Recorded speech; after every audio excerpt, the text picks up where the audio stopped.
Yes, alright. Nkulamusizaako nnyo mukwano gwange naje sinzo bango otuwuliriza webale kwekumira ku mayingo gano aga Yugi Update TV. Mbakulisaayo nnyo mwenna abakedde okugenda otendereza omutonzi nti mwebale ogwo mulimu ogw'amaanyi ennyo. Nammwe abali emitala amayanja mbalamusizaako nnyo mukola ky'amaanyi nnyo okwekumira ku Yugi Update TV. Embiranye wakati wa General Peter Erwelu agenda maaso n'okubanga agenda mu retirement ye. Abangi bagamba nti nno kino bakimukase bukase si kyeyagalire. Tetumanyi kituufu naye Lieutenant General ono Peter Erwelu avuddeyo n'asindika strong message eri eggwanga masekati ga division eri wakati w'ebitongole ebyokwerinda nga ba generals obanga ab'amagye abasinga bagenda maaso n'okuritayalinga. Newankubadde UPDF yavaayo n'eyogera nega nti nno okulekulira oba retirement ya Lieutenant General ono Peter Erwelu just eri nnomu ng'abantu bulijjo ab'amagye bagenda maaso n'okuritayalinga era na kino yakyagadde mweke nnyininyini wabula ng'era tumusiima okubanga asavinze emirimu gye mu ggwanga. Naye kaakati okuva ebyayogerwa nebadde bitambulira ku mikulu gya social media, Lieutenant General Peter Erwelu yabadde tannavaayo kuba ng'abaako n'ekyayogera wabula avuddeyo mu strong message, mu emotional message, mu message ekwatibwako eyennyamiza mulinga mu mutima munyiikaavu agenze maaso n'okwogera ku bannayuganda saako n'okuwa message eri amagye. Oli ku Yugi Update TV gwa tannatwengako kirira wansi waliwo ekigambo subscribe nkutegeeza kikooneko ojja kubanga osobola bulungi nnyo otwegattako gwe mukwano gwange ali eyo ampuliriza. Newankubadde wabaddewo mixed reactions ebigenda wakati mu kwogerwa nti retirement ye yeekuusaako ku byemabega olw'okuba nti balinamu obutakkaanya ne Chief of Defence Force General Muhoozi Kainerugaba. Newankubaddewo byayogerwa naye tebyakakasibwa. Abamu ne bagamba nti nno abantu abattibwa mu kaseese bye kyasinga maaso n'okubanga kigenda n'okubanga bimululumirirako. Newankubadde ebigambo byayogeddwa bingi ye teyavaayo kwogera kigambo na kimu wabula avuddeyo n'ayogera strong message eri amagye ne bannayuganda. Nga depending retirement Lieutenant General Peter Erwelu okuva mu Uganda People's Defence Force ataddewo mixed reactions okwetooloola eggwanga nga tufollowinga virtual video egenda maaso n'okusekeratinga n'okutambula ne delivaringa erimu obubaka obuli powerful message nga military server General omulamba Peter Erwelu. Mweno video nno alabikwako ng'akwatiddwako ng'agenda maaso n'okwadressinga coward ng'agamba tetwajoyininga magye nga tunoonya ssente. Abyogedde waaki? We never joined the army to look for money. We never joined the army as a job. We joined it as a calling.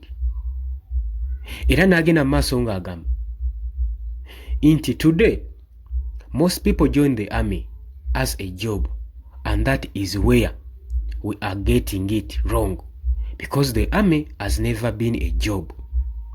It is a service. It is a sacrifice. Ebyo bibadde bigambo bya Lieutenant General Peter Erwelu ng'agamba nti nno abantu tetuyingira magye olw'okubanga tunoonya ssente. Tetuyingirangako magye olw'okubanga tunoonya mirimu. Tetuyingirangako magye olw'okubanga tunoonya obudamu wabula okuyingira amagye kuba kuyitibwa. Era n'agamba today the most people join the army as a job, and that is where we get it wrong. Ng'agamba ensangi zino abantu bayingira amagye oba beegatta ku magye nga banoonya mirimu na ssente. Wano nno abantu webakifunira obukyamu agamba kubanga ffe tetuyingirangako magye kubanga tunoonya mirimu. Kuno kubeera kugwereza ate kubeera kwesaddaaka kwereza ggwanga. Wabula ng'agamba lusindika message eri ba junior officers abagenda maaso n'okwegatta magye bakole ekisoboka basaddaake obudde bwabwe buli mwaka bagende maaso n'okubanga bakola ekyo ekigwanidde okukolebwa. Newankubadde basula bubi, basula miti, Tetulina kyamaanyi kye tuyinza kubawa okubeebaza okuggyako bagamba thank you. Ebigambo bino bigeze maaso ne bikwata ku mitima gy'abantu era abasinga ne bagamba nti General ng'ono akyali strong, alina wisdom, lwaki aba agenda maaso n'okulitayalinga? Newankubadde yakyeyagalidde naye omuntu ng'ono alina okusigala ng'asaavinga eggwanga olw'ebigambo n'amagezi g'ayina. Olowooza otya gwe ku nsonga eno? Mu strong message gy'awadde akatambi ngenda kubanga nkuteerako mu maaso awo genda kubanga okekkaanya olabe ddala General ono abadde asaanidde okuyitayalinga mu magye oba waliwo ensonga eri emabega, kubanga tulaba ng'akyali powerful, tulaba ng'akyalina kyayinza okugatta ku magye, tulaba ng'akyalina obumu bw'asobola okugatta mu magye ne gabeera bumu, era ng'abadde agenda mu maaso n'okulitisayizingako ebyo ebikyamu ebigenda mu maaso mu magye. Olowooza lwaki anaaba alitayalinga? Akatambi kaako kewulirireko. Mine is always to pray for you. I have one other mission for you people. I have finished with the gun, now I am remaining with the mouths, praying for you. I always pray for this army, including the president. That's why I normally call him home, to my home. He comes, he knows my house, he knows my sitting room. Not because he's my president, but because I am commanded to pray for him.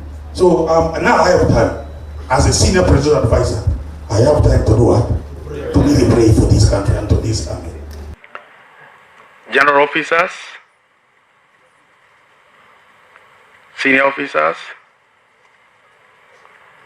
our dear officers who are retiring today, our junior officers and combatants. This is a great day in our history as UPDF, when we are seeing our comrades retiring. We want first of all to thank the Almighty, our Creator, who gave them abundant life and protection to manage to serve their country diligently. Because without him, maybe today would have gone home in a coffin. But we need to thank him that you are going home on your legs and driving. Many have not made it, but at least for you today, you're seeing yourselves going home with your two legs. I want also to thank our Commander-in-Chief, the President of the Republic, who has managed to keep us from the time we were children. Because I see here a number of my intake mates are here, the Mwasas, many are here, the Bamanyas. But by that time we were at 19, 20 years. But now we are grandparents. So, but all because we had a good father who took care of us as a parent, nurtured us, and kept us well. So we thank him and wish him all the best. I want to thank you, our dear comrades who are retiring today, for the great job you have done for our country. You never joined the army to look for money. At least I know this intake, this group. You never joined the army as a job. You joined it as a calling. Today, most of the people join the army as a job, and that's where we're getting it wrong. Because the army has never been a job. It is a service to the people. It's a sacrifice. You did your best sacrificed yourselves time and everything for years. Tens, others have served for 40 years, 35, earning nothing. Earning nothing. Sleeping nowhere, under trees.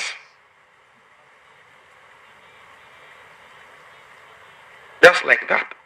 But for the sake of our country, you committed yourselves to serve this country. There is nothing much we can give back to you other than saying, thank you very much. Thank you very much.